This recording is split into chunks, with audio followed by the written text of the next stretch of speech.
우리 함께 이 말씀을 보시겠습니다. 오늘 말씀은요, 마태복음 4장 1절에서 7절 말씀입니다. 마태복음 4장 1절에서 4절 말씀입니다.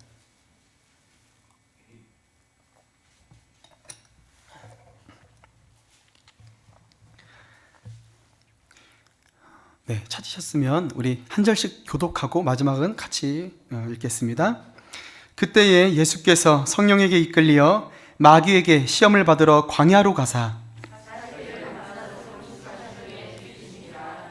시험하는 자가 예수께 나와서 이르되 네가 만일 하나님의 아들이거든 명하여 이 돌들로 떡덩이가 되게 하라.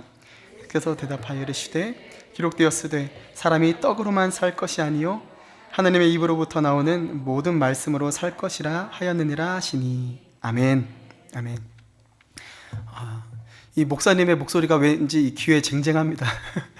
평소에 여기서 저기서 목사님 목소리를 듣다가 또 여기서 제 목소리를 들으니까 기분이 이상합니다.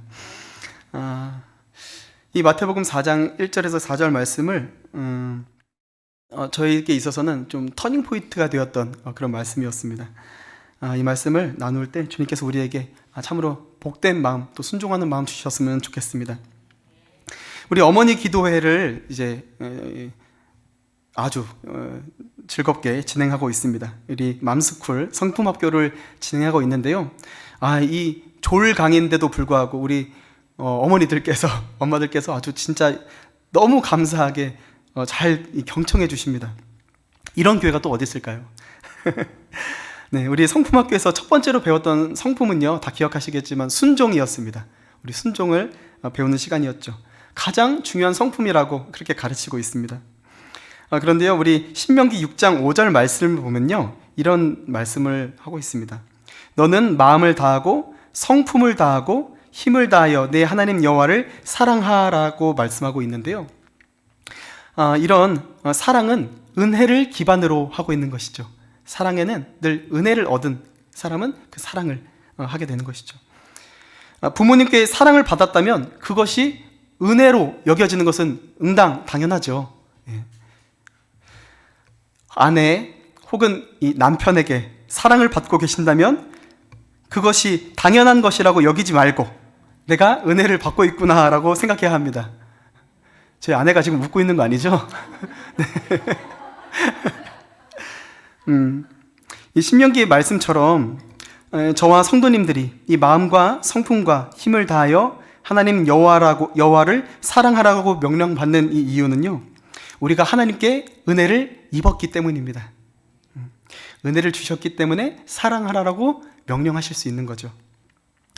우리가 청년 시절, 학창 시절에 은사님의 한마디 때문에 공부를 시작하는 사람들이 있잖아요. 저도 사실 그런 경우입니다. 저도 공부를 지지리도 안 하던 사람인데 그 영어 선생님께서 너는 참 제가 아주 심각한 영어를 한번 썼었는데 그걸 또 칭찬해 주셨어요. 근데 그 칭찬이 너무 좋아서, 저를 누가 칭찬해 주겠어요. 그 칭찬이 너무 좋아서 제가 영어를 좋아하게 된 것 아니겠습니까? 이 은사님의 한마디에 정신이 나서 공부를 시작하기만 해도 그것이 평생 기억에 남지 않습니까? 평생의 은혜잖아요. 누군가 깜짝 선물을 했을 때 그것에 감동받아도 그걸 평생 잊지 않는 것이 사람입니다.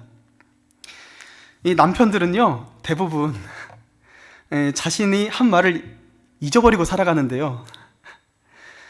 결혼 전에 보통 평생 손에 물 한 방울 묻히지 않게 해줄게 라는 말에 속아서 결혼들을 하게 되십니다. 그러나 남편들은 이것을 다 잊고 있습니다. 왜 이 말에 결혼하게 되냐면 감동을 받기 때문에. 그래서 제가 사실 거짓말을 할 수가 없어서 저희 아내에게 이렇게 얘기했습니다.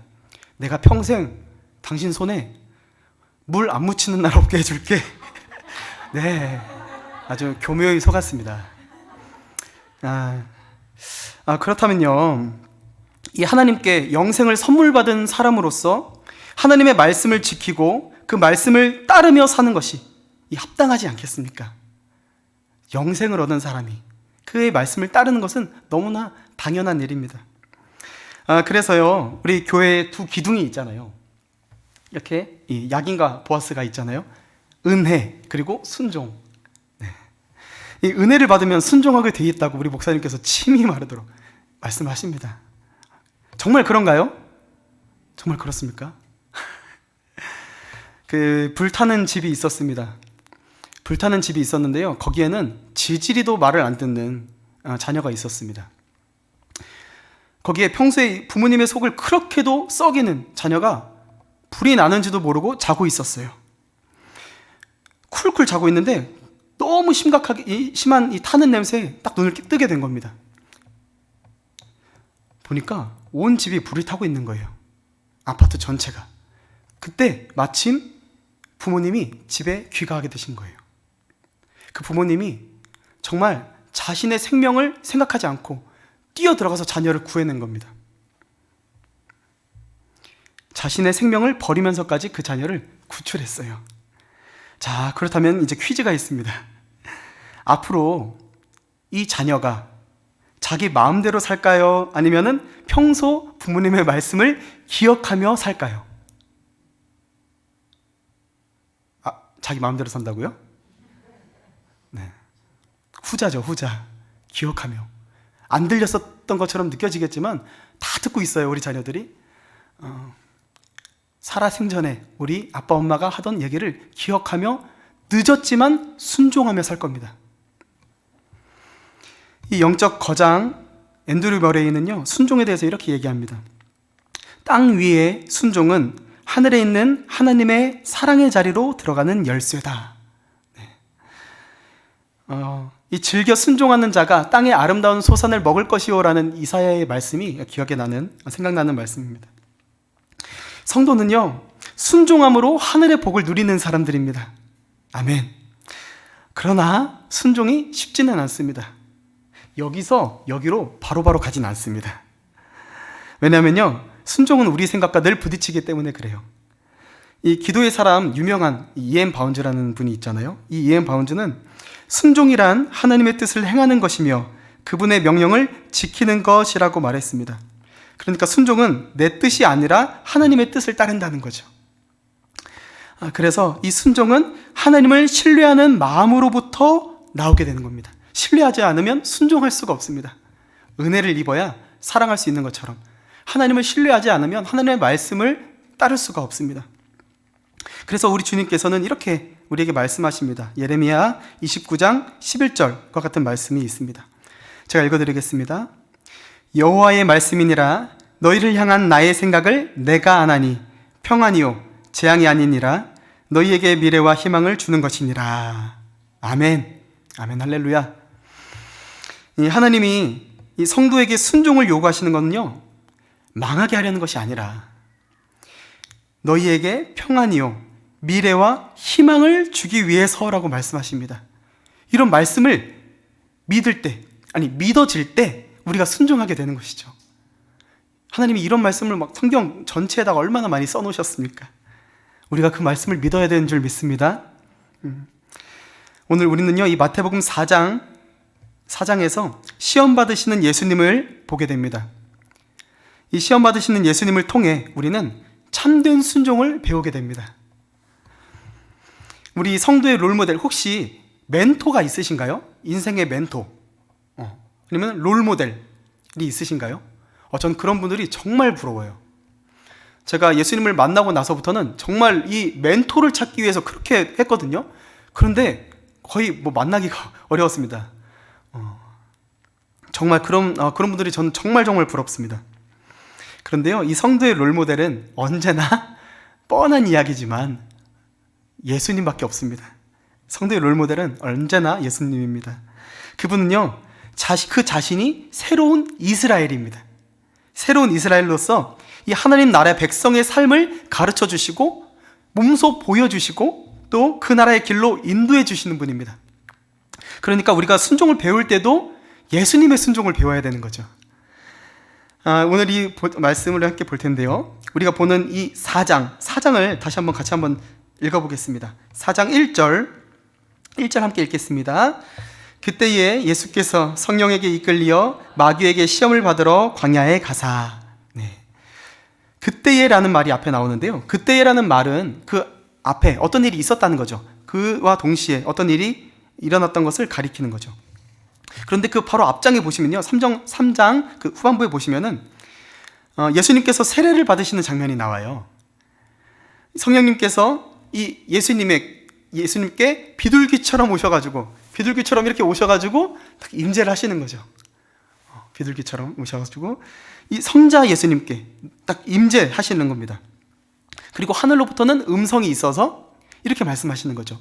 이는 내 사랑하는 아들이요 내 기뻐하는 자라고 하시는 겁니다. 과연 이 성부, 성자, 성령께서 한 자리에 이렇게 딱 모이시는 장면이죠. 이것을요, 마가복음에서는 간략하게 이렇게 얘기합니다.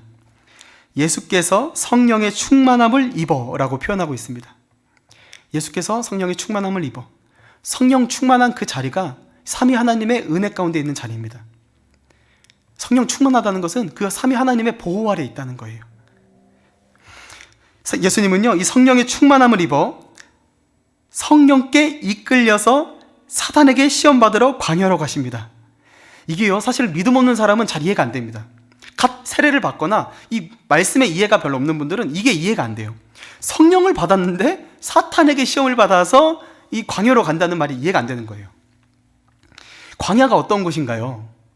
광야는요, 먹을 것이 없는 곳입니다. 먹을 것이 아무것도 없는, 1도 없는 곳입니다.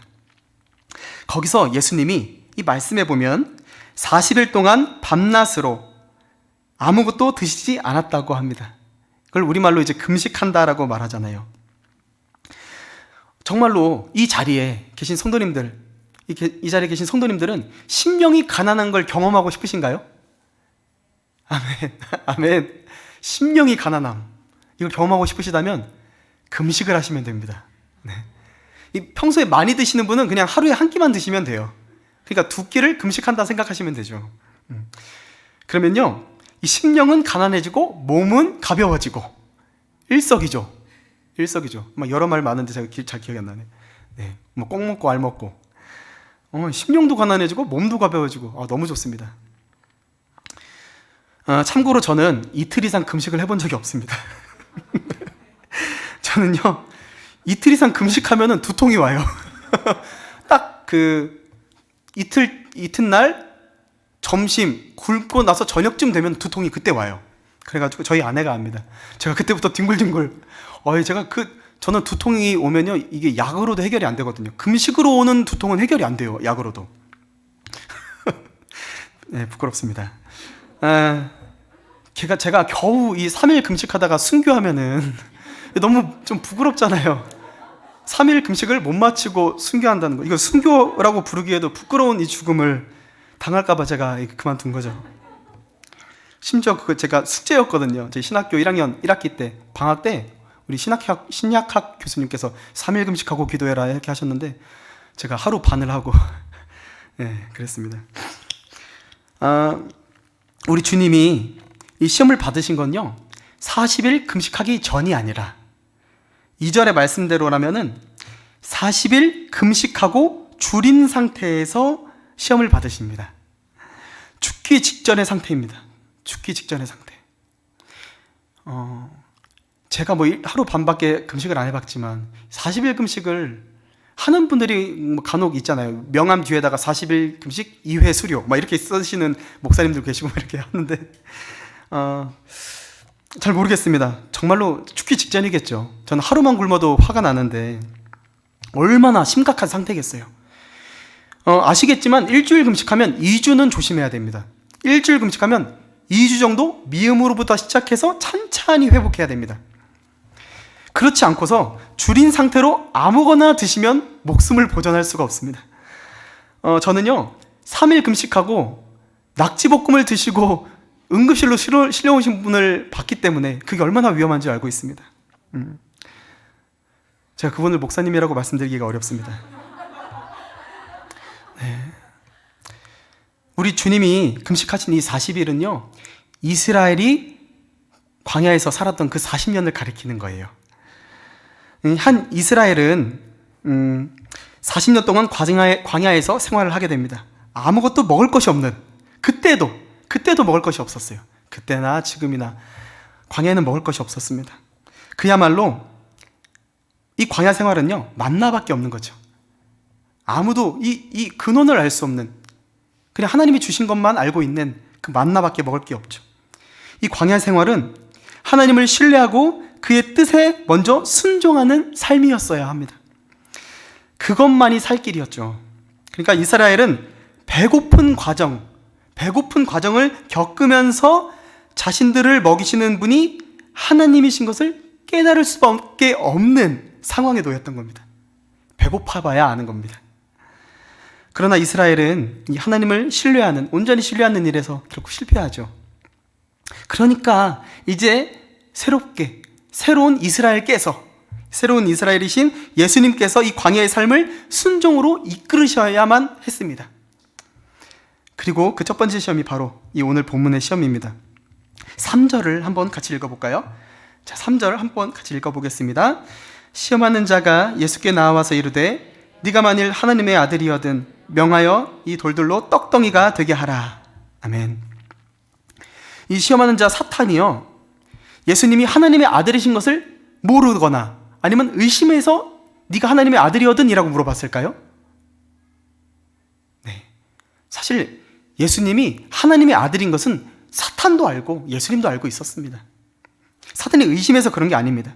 그러니까 이 사탄이 예수님께 네가 만일 하나님의 아들이거든 이라고 하는 말은요, 사탄이 이렇게 유혹하는 겁니다. 예수야, 너 지금 당장 이 돌들을 떡이 되게 해서 먹어라. 너는 할 수가 있잖아. 이렇게 물어보는 거예요. 너 할 수 있잖아. 그렇지 않으면 야, 네 꼴 봐라. 예수야, 네 꼴 좀 봐라. 너 지금 당장 숨 넘어가게 생겼다.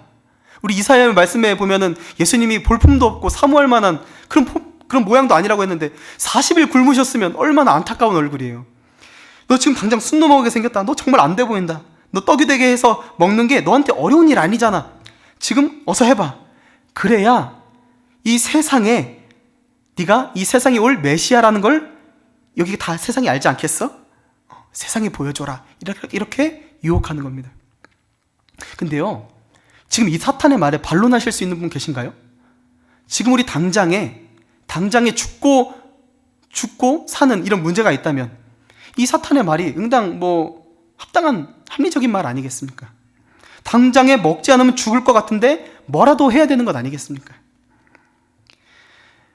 여기서 이 하나님의 아들이라는 표현은요, 구약에서 하나님의 백성 이스라엘을 가리키는 말로 좀 사용이 됩니다. 하나님의 아들인 이스라엘도 사실은 이런 시험에 늘 빠졌습니다. 사탄은 충동을 일으켰습니다. 이 광야에 생활하고 있는 이스라엘에게 수시로 이 충동을 일으켰어요. 불평이 나게 했습니다. 야, 우리 이렇게 살다가는 이 광야에서 다 죽겠다. 고기 좀 달라. 고기 먹고 싶다. 물 좀 달라. 물이 없다. 아니면은 못할 것 같으면 우리를 다시 이집트로 보내달라. 종으로 살 때가 오히려 더 잘 먹고 살았으니까 양파도 먹고 싶고 파도 먹고 싶고 마늘도 먹고 싶다. 여기는 이 썩을 만나밖에 없는데 죽겠다는 거죠. 그런데 이런 시험이 또한 오늘을 사는 저와 여러분 같은 그리스도인에게도 동일하게 있습니다.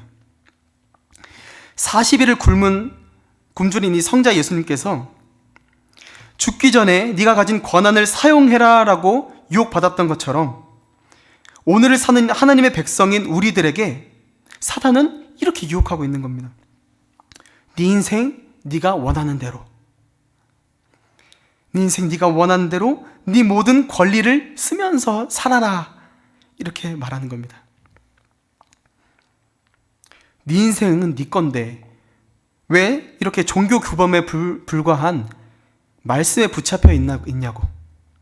네 마음대로 살아라. 그래야 나중에 후회라도 하지 않지. 뭐가 되든 네 마음대로 해보는 게 있어야 될 거 아니야.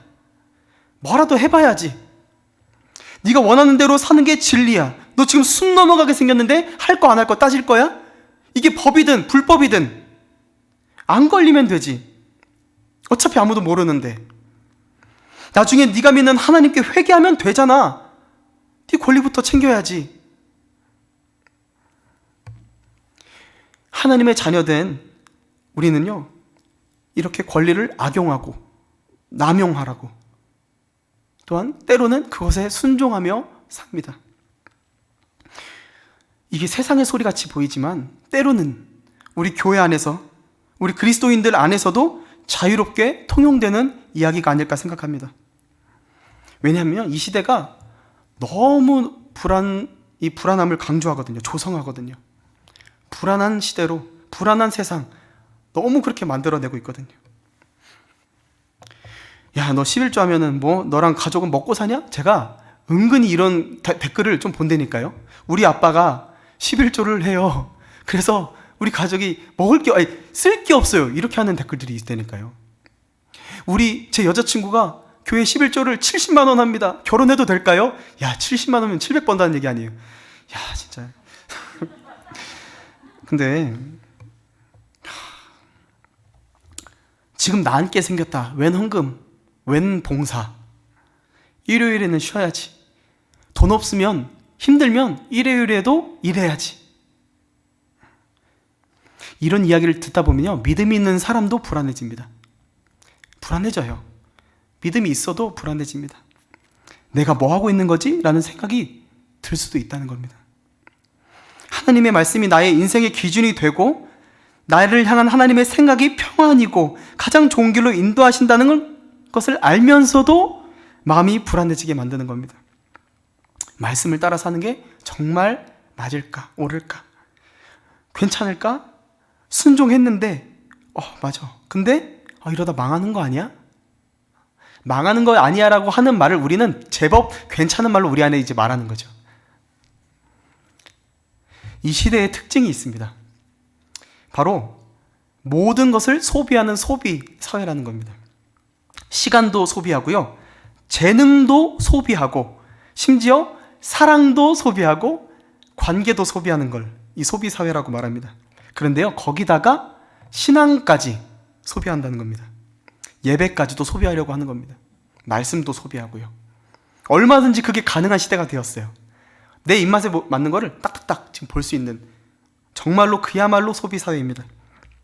내 입맛에 맞는 교회를 찾고요, 내 입맛에 맞는 신앙을 고르고 나를 대우해주는 신앙 공동체를 찾아갑니다. 모든 것이 자기중심적이에요. 내 권리를 찾다가 끝납니다. 그렇게 되면요, 인생은 그 자기 자신을 스스로 소비하는 인생이 되는 겁니다. 지금 이 사탄이 새 이스라엘이신 예수님을 유혹하는 유혹이 무엇입니까?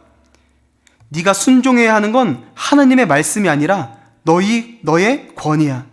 네가 하고 싶은 대로 해서 네가 메시아임을 세상에 입증하라라고 말하는 겁니다.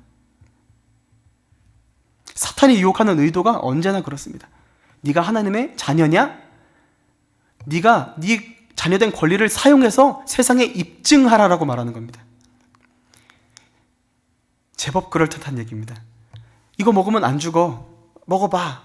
하나님이 너를 이거 하나님처럼 될까봐 그러는 거야. 괜찮아. 죽지 않아. 먹어봐. 네가 하나님의 자녀야?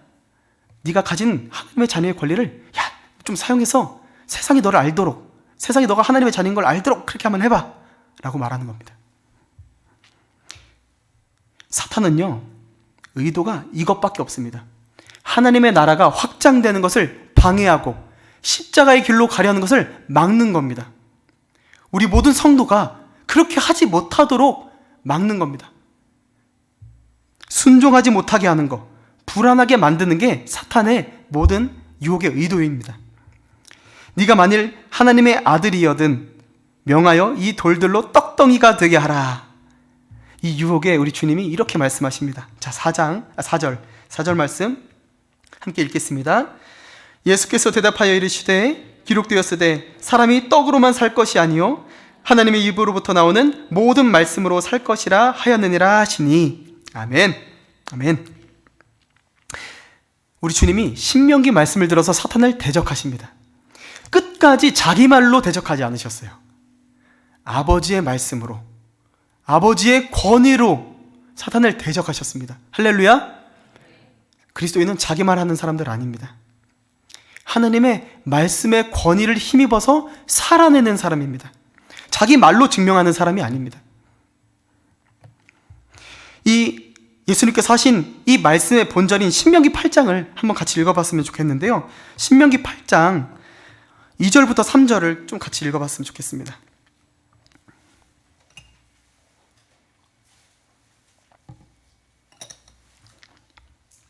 신명기 8장 2절에서 3절 말씀,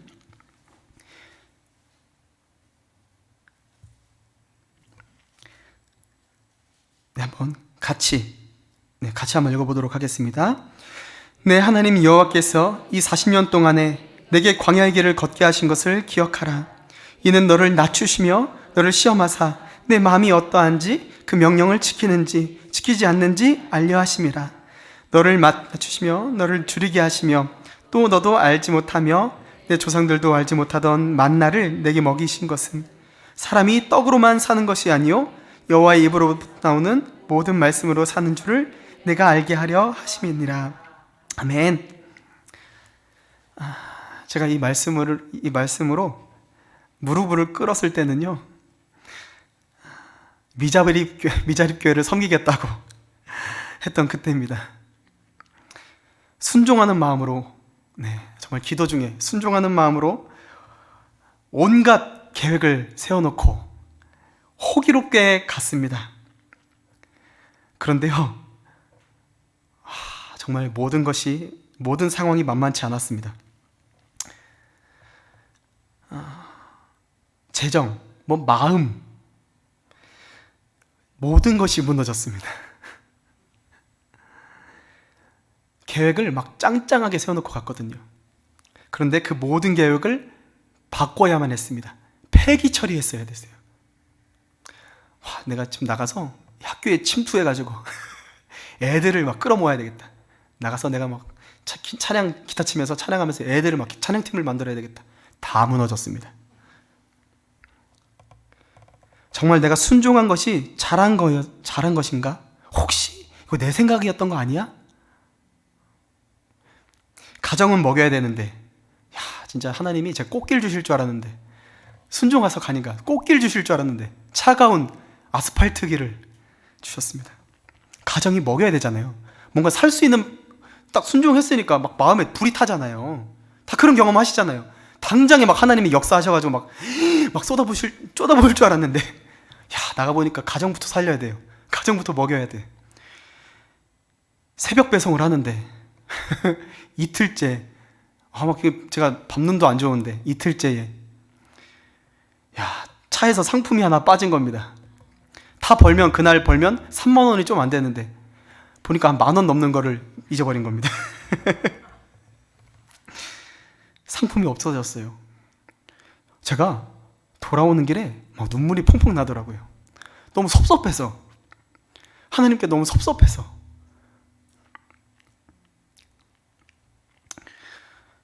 제가 순종이 꽃길인 줄 알았는데 길은 차가웠습니다.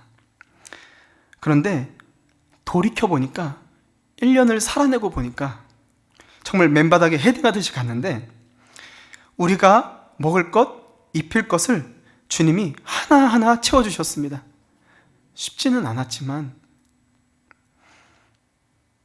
아내를 가장으로 삼으시더니 우리 아내에게 학교도 가게 하셨습니다. 할렐루야, 할렐루야, 할렐루야. 제 아내가 대학원에 갔습니다. 아무것도 없는데. 그 아내는 지금 평생 받아보지 못했던 거의 올 A뿔로 학교를 아주 즐겁게 다니고 있습니다. 하나님은요, 때마다 일마다 만나를 먹여주셨어요. 알지도 못했던, 그 전에 경험하지 못했던 그 만나로 살게 하셨습니다. 저희를요 늘 챙겨주시던 장로님이 한 분 계셨어요. 그분이 저한테 늘 그러셨어요. 목회자로, 그분이 사업가시니까 목회자로 돈에 욕심내고 살지 않는 게 참 존경스럽다고, 한참 어린 저한테 나는 그 돈을 포기하기가 어렵다 늘 이렇게 말씀하셨어요. 근데 그분은 엄청 잘 섬기시는 분이에요, 진짜. 근데 정말 제가 그럴까요? 정말 목회자가 돼서 돈에 욕심이 없어서 정말 그랬을까요? 없는 돈 더 더 없어졌는지 늘 확인해야 했습니다. 하루 몇 번이고 은행을 확인해가지고 재정 확인하고, 우리 아내가 작은 돈 조금이라도 필요하지 않은데 썼다고 생각이 들면, 판단이 들면 엄청나게 예민해지는 겁니다. 뭐라도 해야만 하는 거 아니야? 이렇게 생각하다가도 그게 결국 불평으로 되게 되는 겁니다. 하나님 날 부르신 거 맞나? 만약에요, 저한테 작년에 그 한 해를 주시지 않았다면 저는 여전히 재정의 불안을 갖고 살았을 겁니다. 만몬한테 눌려 사는 삶이죠. 그때 이 말씀을 주님이 주셨습니다. 너를 낮추시며 너를 줄이게 하시며, 또 너도 알지 못하며 내 조상들도 알지 못하던 만나를 내게 먹이신 것은 사람이 떡으로만 사는 것이 아니요 여호와의 입으로부터 나오는 모든 말씀으로 사는 줄 네가 알게 하려 하심이라. 그 자리에서 제가 무릎 꿇고 펑펑 울었습니다. 하나님, 제가 예수님 외에 다른 만족 구하지 않겠습니다. 하나님을 사랑하고 신뢰하는 것, 순종하는 길이 사는 길이구나 라는 걸 알게 되었어요. 제가 거길 간 이유는 순종 배우러 간 거거든요. 내가 정말 하나님 사랑하는지 알게 하시는 시간이구나. 하나님이 정말 나를 먹이신다는 것을 알게 해주고 싶으셨구나. 그걸 알게 해주신 하나님, 정말 하나님을 찬양합니다. 그거 알려주시려고 나를 낮추시고 줄이게도 하셨구나 하는 그 깨닫는 은혜 때문에 정말 탐복할 수밖에 없는 겁니다. 이 말씀을 마치려고 합니다. 보배롭고 존귀한 이 하나님의 자녀들이신 우리 좋은 땅의 성도님들, 순종하기를 두려워하지 마십시오. 하나님께 순종하는 길은 망하는 길이 아니라 진정으로 나의 영혼을 살리시는 하나님의 축복인 줄 믿습니다. 나의 권리를 주장하지 마시고 하나님의 말씀에 순종하셔서 하늘문을 여셨으면 좋겠습니다. 권리 주장은요, 사탄이 원하는 겁니다. 네 능력을 보이라는 겁니다. 교회 질서 안에서 너의 능력을 보여라. 그러나 그리스도인은 할 수 있으면서도 하지 않는 존재라는 걸 기억하셨으면 좋겠습니다. 능력을 갖고 있으면서도 하나님이 아니라고 하실 때 하지 않는 사람이 바로 그리스도인입니다. 정말로 나를 살리시는 것은 돌이 떡이 되게 하는 능력이 아니라 하나님을 사랑하여 그분의 음성을 따라 사는 길인 줄 믿습니다. 눈앞의 어려움은 이 어려운 상황 가운데 내 권리, 내 판단을 의지하지 마시고 하나님께 엎드려 그 말씀을 구하시기를 원합니다. 주님께서 가라고 하시면 가시고 멈추라고 하시면 멈추는 가장 안전한 길, 가장 높은 길을 가시기를 원합니다. 예수님을 통해 참된 순종을 배워 성령 충만한 자로, 복음 전달자로 이 지역을 사람 살만한 곳으로 만드는데 귀히 쓰임받는 모든 좋은 땅의 성도님들 되시길 부탁드립니다.